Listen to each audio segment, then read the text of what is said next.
السلام عليكم ورحمة الله وبركاته. الحمد لله رب العالمين، والصلاة والسلام على سيدنا محمد وعلى آله وأصحابه الطيبين الطاهرين. Que las alabanzas sean para Allah y que Allah eleve el rango de nuestro profeta Muhammad sallallahu alaihi wasallam y preserve a su comunidad de lo que el profeta temía por ella. Como siempre nos recordamos la buena intención, Lillahi ta'ala, innamal a'malu bin niyyat. Terminamos o continuamos, mejor dicho, la explicación, la lectura del documento del capítulo de la purificación. Estamos hablando de la purificación, sabemos la importancia de ese capítulo. Como le dijo el profeta, At-Tuhur Shatrul Iman, que la purificación tiene una gran importancia en la fe musulmana, debido a, pues sin duda ninguna, la validez del rezo depende de esa purificación. Y ahora toca hablar del istinja, la higiene íntima. Muchas veces algunos, debido un poco a la pudor y un poco de vergüenza, se cortan a la hora de consultar, ¿no?, el capítulo en cuestión de la higiene íntima, cuando se trata de hablar de las partes íntimas, de la higiene, de lo que uno puede o no hacer. Respecto a esto, pues esa pudor hay que dejarla de lado, porque hay una pudor en el Islam que es mamduha y otra mazmuma, es decir, una que es buena y otra no lo es. Y en este caso, y también la historia nos ha demostrado que las mujeres en la época del profeta consultaban al mensajero de Allah sallallahu alaihi wasallam respecto a la menstruación, respecto a si tenían o no que realizar la ducha obligatoria. Entonces había preguntas que se hacían y el profeta alayhi salatu wassalam no les mandaba a echar o a dar una vuelta, no les decía que hay que tener un poco de vergüenza, no. El profeta aceptaba las consultas y contestaba al mensajero de Allah sallallahu alaihi wasallam a esas preguntas. Nosotros hablamos de una adoración, vamos a hablar ahora del istinja, la higiene íntima. Es una ibada, incluso es un tema que tocamos cuando hablamos de la purificación, e incluso cuando uno realiza la higiene íntima y lo hace con una buena intención, عنده hasanat, lavándose las partes íntimas después de realizar sus necesidades, uno tiene hasanat, tiene recompensa si lo hace con esa intención de que está haciendo un acto que es una adoración que Allah ordena realizar para la validez de su rezo, pues uno tiene recompensa, hasanat. Y al igual que uno se lleva hasanat por la voluntad de Allah si es sincero y pone la buena intención, pues uno, si abandona este acto y llega incluso a continuación al punto de ensuciarse con la orina, pues se merece el castigo y se carga de un pecado mayor. Y muchos hoy en día, cuando están fuera de casa, no le dan una gran importancia a ese tema de la istinja, de la higiene íntima. Y muchas veces, más bien los hombres, cuando orinan fuera, pues a continuación no se lavan, no se cuidan. Y a continuación pasa lo que pasa, es que se manchan con la orina y cometen un pecado mayor. Y no solamente cometen un pecado mayor, sino que se merecen el castigo, y es una de las causas más comunes del castigo en la tumba, como dijo el profeta sallallahu alaihi wasallam. Así que no es un capítulo de los capítulos que los cuales pasamos así y no le llevamos importancia. Si la higiene íntima no está realizada correctamente, ese rezo que no será válido. Y más aún, si uno no realiza la higiene íntima o se deja manchar con la orina, comete un pecado mayor y merece el castigo en la tumba. Que dijo el profeta sallallahu alaihi wasallam: Istanzihu min al-bawl, fa inna ammata azab al-qabr minhu. Yani de este hadith sacamos que pues el profeta dijo: preservaros de la orina o de ensuciarse con la orina. En efecto, es la causa más común del castigo en la tumba. Fíjate un poco. Yani, uno merece el castigo por dejarse ensuciarse con la orina, y de dos, también sacamos la información del castigo de la tumba. Algo que algunos en esta época niegan su existencia, o este hadith, ¿qué significa? Hay un castigo en la tumba. Y dejarse ensuciarse con la orina es una de las causas más común del castigo en la tumba.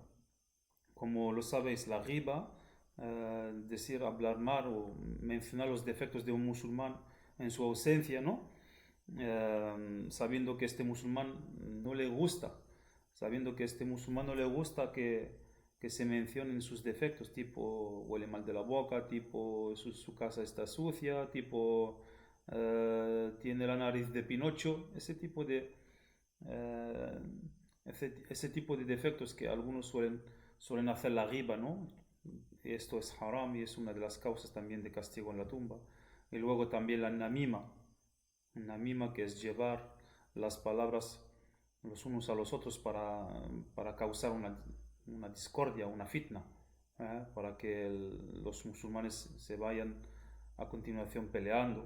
Wal'ayadu billahi ta'ala.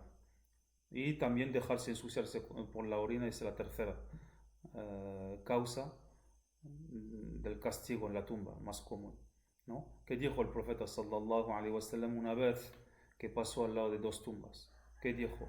Innahuma la yu'adzaban. Y había dos tumbas y dos tumbas de musulmanes. Y que dijo, innahuma la yu'adzaban. Yani están pasando ahora por el castigo en la tumba.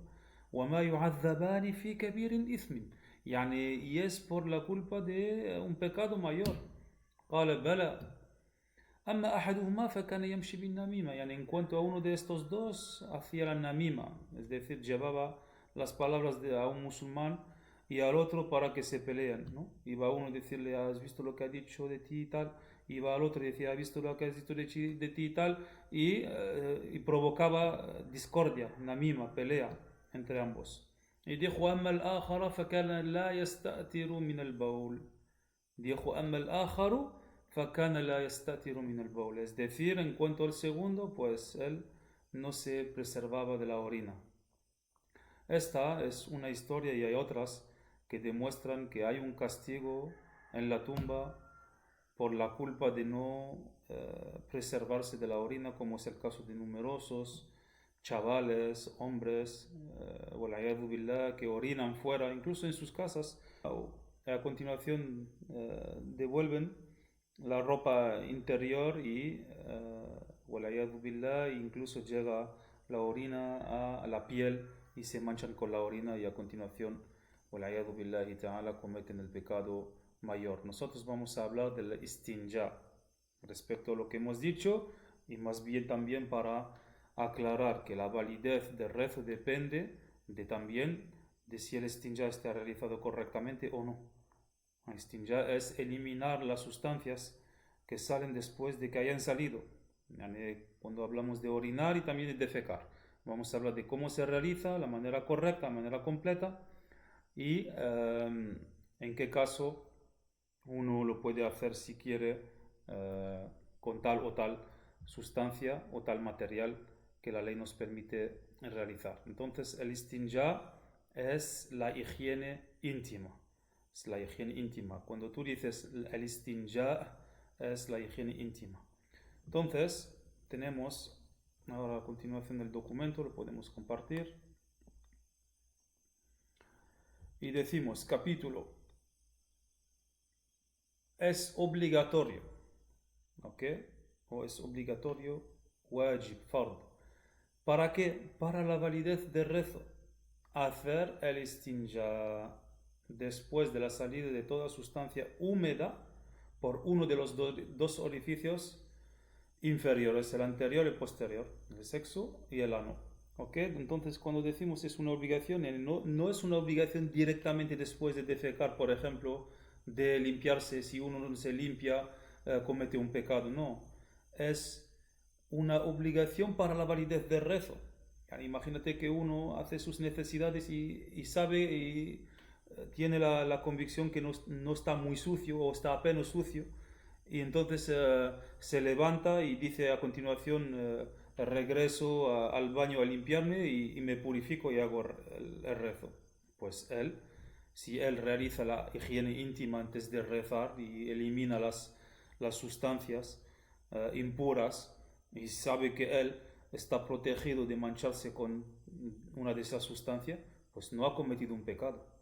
El fallo sería no hacer el istinja en absoluto e ir a purificar el vudú, por ejemplo, hacer el vudú y rezar. Entonces él reza con una sustancia húmeda, impura, en uno de sus dos orificios, y esto afecta a la validez del rezo, porque entre las condiciones de validez del rezo, haberse purificado de las sustancias impuras en el cuerpo, en la ropa y en el lugar de rezo. Y en este caso no ha hecho la primera, es decir, purificarse de las sustancias impuras o las sustancias sí, impuras según la ley del Islam de su cuerpo. Así que es una obligación para la validez del rezo, hacer el istinja de higiene íntima después de la salida de toda sustancia húmeda. Aquí lo dejamos bien aclarado que es una sustancia húmeda, porque si nos imaginamos que uno solamente le ha salido un gas, no tiene la obligación de hacer el istinja, no tiene la obligación de lavarse el orificio con agua, es aire que ha salido, no es una sustancia húmeda. Algunos le salen un gas y únicamente gas, no han hecho ni han orinado ni han defecado y luego van al baño, se lavan el orificio y luego se van a purificar. No es necesario hacer el istinja o lavar el orificio por la salida de un gas. No es una sustancia húmeda. ¿Ok? E incluso es makruh, desaconsejado hacer eso. Desaconsejado lavarse el orificio después de que haya salido un gas. Entonces, de una sustancia húmeda que ha salido de uno de los dos orificios inferiores, anterior y posterior, sea el hombre o la mujer, excepto el maní. El maní, según la escuela del Imam Shafi'i, se considera como una sustancia pura. Sabemos que hay divergencia entre los sabios de las distintas escuelas. El Imam Shafi'i considera que es aslu el-adami, entonces es puro. Considera que es, digamos, el origen del ser humano. Y él lo considera que es puro. Entonces es puro según la escuela del Imam Shafi'i. Entonces si a uno solamente le ha salido el maní, no es una obligación que realice el istinja para la validez de su rezo. Entonces se realiza el istinja después de la salida de la sustancia húmeda, que sea una sustancia habitual, estamos aquí en el documento, que sea una sustancia habitual como las heces o la orina, o una sustancia inhabitual, como la sangre, por ejemplo. ¿Ok? Entonces, en ambos casos es una obligación realizar el istinja para la validez del rezo, que sea después de que haya salido una sustancia como las heces o la orina, o algo como la sangre. Yani si un hombre, por ejemplo, le sale sangre, no estamos hablando de la mujer ahora que está menstruando, estamos hablando de que un hombre, por ejemplo, va al baño y le sale sangre. Pues también tiene que realizar el istinja para la validez de su rezo. Hay dos formas de realizar el istinja, ¿ok? Y vamos a hablar de ambas. Hay dos formas de realizar el istinja. La primera con agua y la segunda vamos a explicar cómo tiene lugar. Con agua purificadora. Cuando decimos con agua, es decir, agua pura y purificatoria o purificadora. Tipo el agua del grifo, el agua del mar, el agua del río, el agua del manantial, el agua de la lluvia, ¿no? Esas aguas que son consideradas como aguas puras y purificatorias. ¿Ok? Con agua hasta purificar el lugar. Es decir, que uno utiliza el agua hasta que esté seguro que el lugar esté purificado. ¿Ok? Hasta purificar el lugar. Es decir, hasta la desaparición tanto de la sustancia como de sus características. ¿Cuáles son las características de la sustancia? Color, olor y sabor. Yani uno elimina la sustancia, excremento por ejemplo, y luego tiene que eliminar las características. Las características de la sustancia, color, olor y sabor. Tanto para el orificio anterior como el orificio posterior. ¿Ok? ¿Cómo hacemos? Pues después de defecar, ¿qué ocurre? Echamos el agua con la mano derecha y limpiamos con la izquierda. Coge una botella de agua, una regadera, una manguera adaptada a los baños, por ejemplo, como es el caso de los países árabes y ahora incluso en Europa podemos encontrar y adaptarla al baño, una manguera y con la mano derecha tiramos el agua o abrimos el grifo, sale el agua llega al orificio y con la mano izquierda se realiza la limpieza. ¿Entendido? O bien con la botella de agua, el agua la tiramos, el agua llega al orificio y con la mano izquierda lavamos, frotamos hasta que estemos seguros que el lugar, la zona por la cual salió la sustancia, los excrementos en este caso, esté limpia.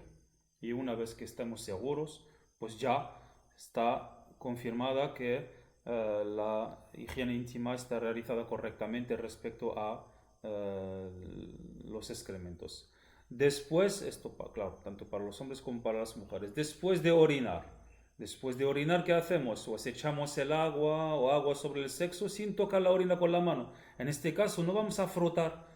Yani uno no va a coger una botella de agua con la mano derecha y tirar sobre su glande si es un hombre y frotar con el pulgar, por ejemplo. No, el simple hecho de tirar agua, el agua corre sobre la zona íntima y se lleva la sustancia impura y se la lleva directamente al baño. Estamos sentados, nos sentamos, orinamos, tanto los hombres como las mujeres nos sentamos para orinar y tiramos el agua sobre la zona íntima y el agua corre donde el váter y se va y no hace falta tocar y no hace falta mancharse con la orina, esto porque sabemos que mancharse con la orina es un pecado mayor. Entonces en este caso tanto los hombres como las mujeres solamente con respecto a la orina se tira agua sobre la zona íntima, el agua se lleva la sustancia y tiramos agua hasta que estemos seguros que la orina haya dejado de estar presente y está el lugar purificado. El agua alcanza la zona manchada por la orina y termina en el váter. Se echa agua hasta purificar el lugar y ha quedado, inshallah ta'ala, claro. Información importante, no es válido coger agua en la mano, con la mano, y a continuación llevarla al orificio y frotar el orificio con la misma mano. En este caso el agua habrá entrado en contacto con la sustancia impura en primer lugar y se convierte en agua impura. Imagínate uno coge el agua con la mano izquierda, por ejemplo, y directamente la acerca al orificio y el agua entra en contacto con el orificio. Entonces, ¿qué ocurre? Pues el agua ahora se convierte en agua impura porque se manchó con la sustancia, los excrementos en este caso. Entonces tú no vas a frotar, no vas a lavar con agua considerada como impura. A lo mejor me dices, pues sí, pero lo consigo yo lavar, pero el lugar sigue siendo manchado, sigue siendo mutanajis, es decir, la najasa se mantiene porque el agua en este caso expandió la sustancia impura y no limpió del todo. Pero a la diferencia cuando tiras tú el agua directamente encima del lugar y a continuación con la izquierda lavas, en este caso tú estás seguro que es agua limpia que llega a la sustancia y la izquierda te ayuda a limpiar y así se repite la operación, el lavado, hasta terminar de limpiar el lugar y queda el lugar purificado. Esto es la manera correcta y esta, la última, es la manera incorrecta que suelen hacer algunos, billah, y solamente lo que hacen es expandir la najasa, billah, y a continuación se mantiene el juzgamiento de mutanajis. El lugar sigue siendo con algo de la najasa y no está purificado, entonces no será válido el rezo realizando la higiene íntima de esta forma. Hemos mencionado la manera correcta con agua, después de defecar y después de orinar. Y hemos mencionado la manera incorrecta para evitarla, por supuesto, y asegurarnos que nuestra istinja esté realizado correctamente. Luego la segunda manera es la manera que vamos a explicar ahora mismo. Es una manera que se puede realizar también y es válida a continuación si está realizado respetando las condiciones, y el rezo sería válido también si está realizado cumpliendo con las condiciones que vamos a mencionar, es decir, utilizar un objeto. Vamos a hablar de las condiciones de ese objeto, que son 4, y la manera de realizarlo con el objeto, que puede ser un papel higiénico para ser directo, o bien piedras o un objeto capaz de eliminar la sustancia, que vamos a mencionar sus condiciones, porque no todos los objetos capaces de eliminar la sustancia son válidos, ¿no? Entonces, la segunda manera es eliminando, o bien mejor dicho, limpiando el lugar. Mínimo 3 veces. Yani, si utilizas tu papel higiénico, mínimo tiene que ser con 3 veces. Incluso si me dices, pero yo a la segunda ya lo dejo limpio. No, tienes que pasar una tercera vez. Son mínimo 3 veces. O bien limpiando el lugar mínimo 3 veces o más. Yani, si a la tercera no está limpio, pues no vas a decir, pues ya he hecho 3 veces, entonces ya. No, 3 veces o más. Cuarta, quinta, sexta, séptima. Y la sunna es de terminar con un nombre o un número impar. Séptima o novena, así. Hasta dejar el lugar limpio. Aquí que decimos dejar el lugar limpio. No decimos dejar el lugar purificado. Porque el papel o la piedra no purifica, sino que elimina la sustancia impura. Aunque quede el azar, un rastro. Es decir, aunque permanezca lo que solo el agua o un trozo de cerámica podría eliminar. ¿Ok? Se considera que solo el agua podría eliminar el rastro después de haber utilizado el papel. El papel, tú a continuación ves que el papel sale blanco. Y a continuación pues se queda el azar, ¿no? Y ese azar solo el agua lo puede quitar, o bien el trozo de cerámica, que han considerado que también que tiene esa particularidad de poder eliminar. Pero recordamos que solo el agua es la que purifica. El agua es pura y purificadora, solamente el agua es pura y purificadora. Ok, entonces si lo realizamos con un papel, por ejemplo, la limpieza se realiza con un objeto que reúne 4 condiciones. Un papel o bien un objeto que vamos a mencionar sus condiciones, sus características.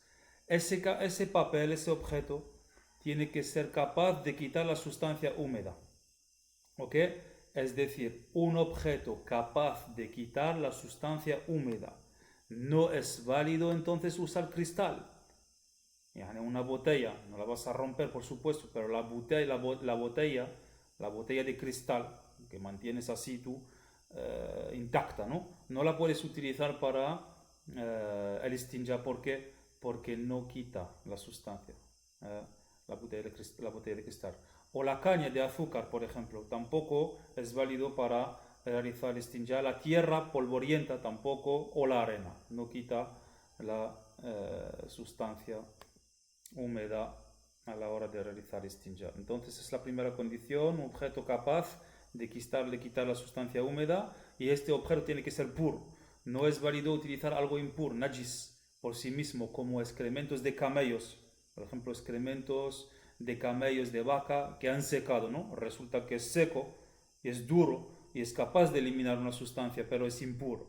Entonces no es válido hacer istinja con ese tipo de objeto, por ejemplo. Ni tampoco un objeto ensuciado o por una sustancia impura. Se llama mutanajis.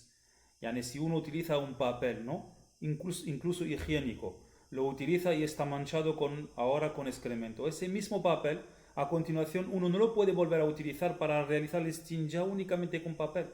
No, porque es mutanajis. O una piedra que ya se usó para la higiene íntima, tal como una piedra en la cual hay una impureza, como la sangre, u otro, una impureza como la sangre o la orina o un excremento directamente. No se puede volver a utilizar el objeto utilizado, y está ahora mutanajis, está ahora ensuciado con la najasa. Entonces hemos dicho: uno, capaz de quitar la sustancia; dos, puro; y tres, tiene que ser seco. No es válido utilizar un líquido como el agua de azahar. Yani, tú no vas a coger el agua de azahar para realizar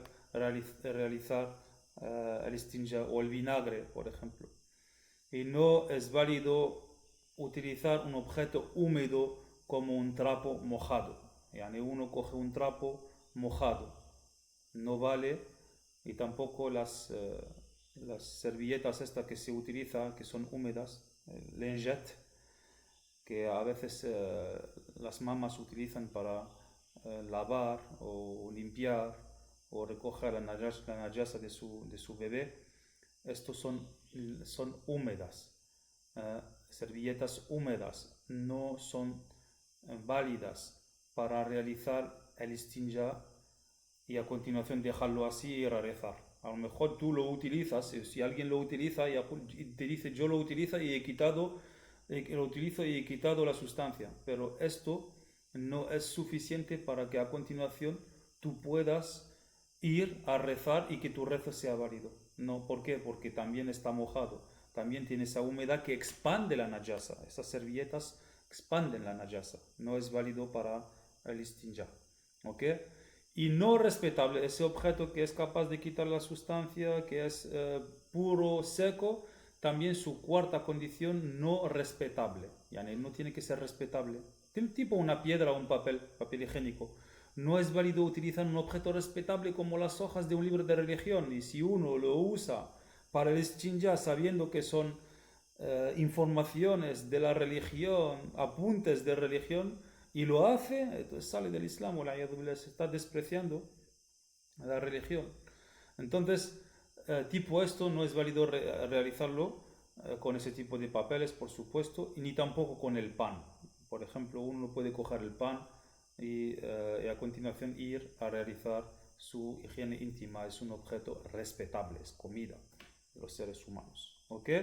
Entonces, lo que reúne las cuatro condiciones es, por ejemplo, la piedra o el papel. Yo he puesto higiénico, cualquier tipo de papel, que es un papel que reúne esas condiciones. Es válido utilizarlo para la higiene íntima.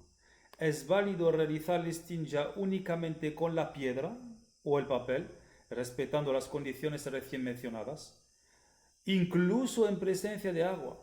Ya, imagínate tú tienes toda el agua, pozo, tienes el mar al lado, tienes el río, Cayucal, se reúne en tu casa todos los tipos de agua, pero tú solamente o la persona solamente elige hacer el istinja únicamente con papel y cumple con todas las condiciones y termino habiendo limpiado el lugar, está limpio y va a rezar. Es válido, es válido.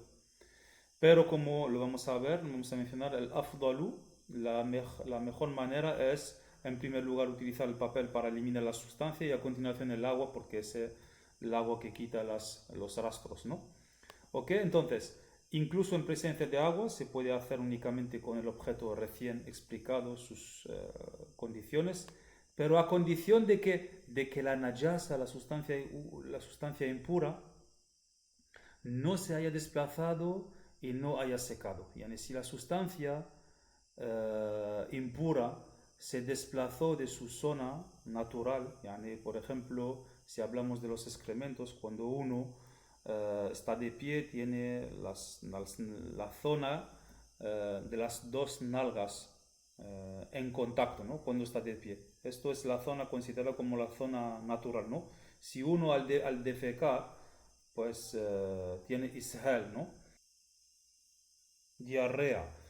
Si uno tiene, por ejemplo, diarrea y a continuación, pues se expande más allá de esta zona natural, en esta condición, en este caso, resulta una obligación el uso de agua y no vale hacerlo únicamente con papel, ¿ok? Entonces, que no se desplaza de la zona natural y no haya secado. En este caso tampoco sería válido utilizar el papel, solo el papel, no sería válido para la validez del rezo. Si la sustancia ha secado, resulta una obligación el uso de agua.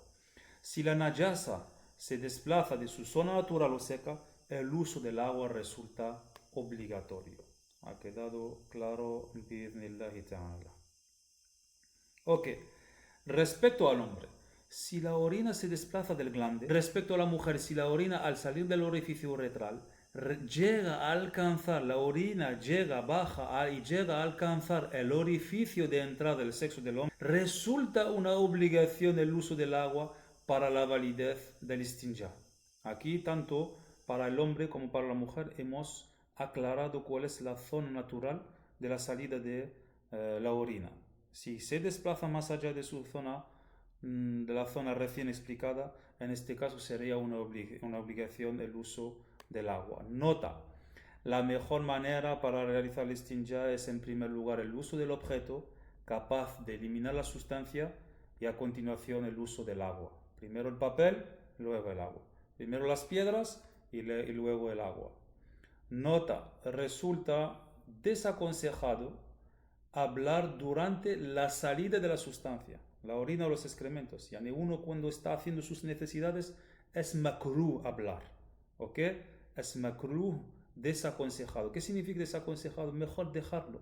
Pero si uno habla, yani su hijo le habla, le llama, no sé qué, y él durante la salida de la sustancia le contesta, no comete un pecado, solamente que está ahora cometiendo un acto desaconsejado. Mejor dejarlo, mejor dejarlo. ¿Ok?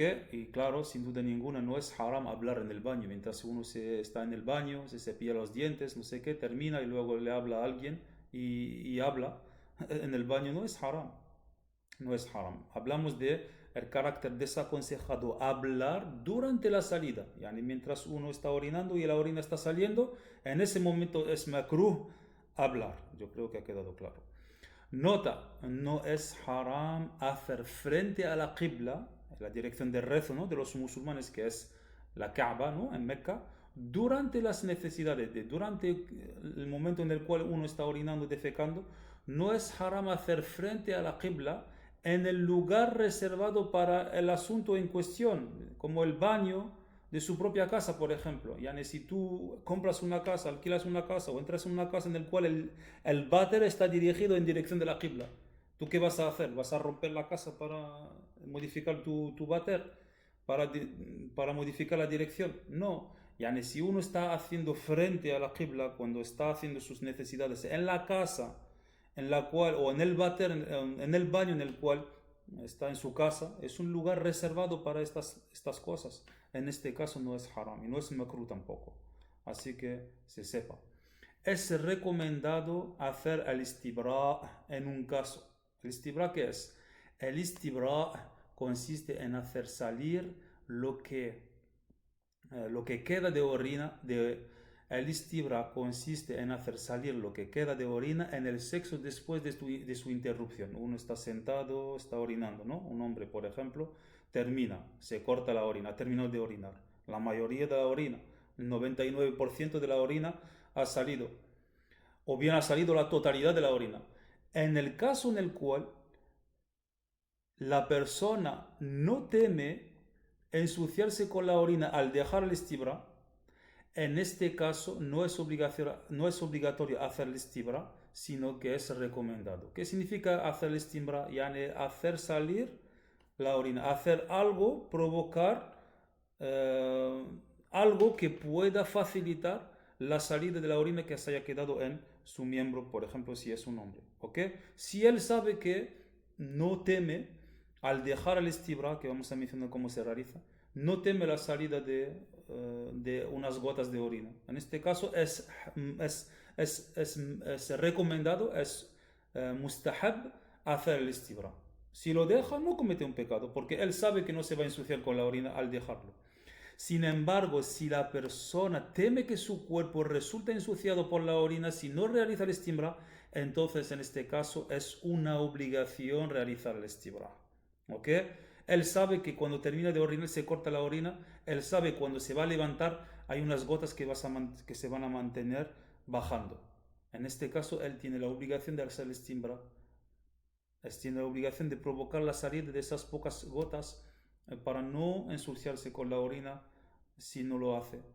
¿Y el istibra cómo puede ser realizado? El istibra puede ser realizado levantándose y sentándose. Yani uno cuando está sentado, no termina de orinar, se levanta, pues al levantarse él provoca la bajada de las cuantas gotas que se han mantenido en su miembro viril, ¿no? Se levanta y se sienta y gracias a este movimiento él está facilitando la orina, ¿no? Está acompañando o está haciendo que la orina llegue hasta el final de su miembro viril para que salga, ¿no? Eso es un ejemplo. O bien realiza el tanahnuh, realizando el tanahnuh, es decir, el hecho de apretar con su garganta como si quisiera toser y multiplicar el sonido ha. Por ejemplo, hace así, Y esto, si tú lo realizas, si tú lo intentas, vas a ver que provoca también como una impulsión o un movimiento al nivel del miembro viril y esto también provoca, facilita, acompaña la orina hasta el final. Yani, puede provocar y facilitar a continuación que lo que se queda en el miembro viril salga hacia afuera, ¿no? O bien utilizando su índice y su pulgar de la mano izquierda pasándole por el miembro viril, acompañando la orina hasta el final y facilitar su salida, ¿ok? Y a continuación eso facilita también, aprieta ligeramente con su índice y su pulgar al nivel de su miembro viril y va como acompañando hacia afuera, hacia el glande, la orina para que llegue a salir y repite el gesto varias veces hasta asegurarse que la orina ya no queda y ha terminado de salir, ¿no? Lo hace hasta el final y facilitar su salida, pero sin apretar mucho, porque si uno lo hace apretando mucho, ¿no? Puede provocar a continuación una enfermedad que se llama una incontinencia urinaria. Entonces, no tiene que exagerar, tiene que hacerlo sin exagerar. No sé si habéis entendido y os ha quedado claro en qué caso se hace el istibra obligatoriamente y en qué caso se hace de una manera que se considera sunna para esa persona y de la manera que se realiza levantándose o bien haciendo tanahnuh o bien haciendo ese gesto con el índice y el pulgar de la mano izquierda acompañando hasta el final la orina. Bi'idhnillahi ta'ala. ¿Habéis visto la importancia de aprender el conocimiento islámico por transmisión? Nota, es sunna, yani no es obligatorio, sino que es sunna, está bien que uno lo sepa, entrar en el baño con el pie izquierdo y salir del baño con el derecho. Tú en la mezquita entras con el pie derecho y sales con el pie izquierdo, sales con el pie izquierdo, ¿no? Pues el baño es el contrario, entras con el pie izquierdo y sales con el pie derecho. Y es sunna realizar, como hemos dicho, el istinja con la mano izquierda. Y también es sunna decir antes de entrar en el baño, Bismillah, a'udhu billahi min al-khubuthi wal khaba'ith. ¿Ok? Y decir al salir del baño, Ghufranaka, alhamdulillahi alladhi azhab anni al-adha wa afani. En árabe lo dices, tienes el audio ahora para tomarte el tiempo de apuntarlo. Es Bismillah, a'udhu billahi min al-khubuthi wal khaba'ith. Y luego al salir, غفرانك الحمد لله الذي أذهب عني الأذى وعافاني والله تعالى أعلم وأحكم وبارك الله فيكم. No olvidéis repasar para poder a continuación aplicar de una manera completa lo que hemos estudiado, inshallah ta'ala, la próxima clase sobre las condiciones de validez del rezo y entre ellas la purificación del gran hadath, la ducha obligatoria. Vamos a hablar inshallah ta'ala. Barakallahu fikum wa jazakumullahu anni khayra wa ahsanallahu ilayk wa ilaykum. وآخر دعوانا أن الحمد لله رب العالمين.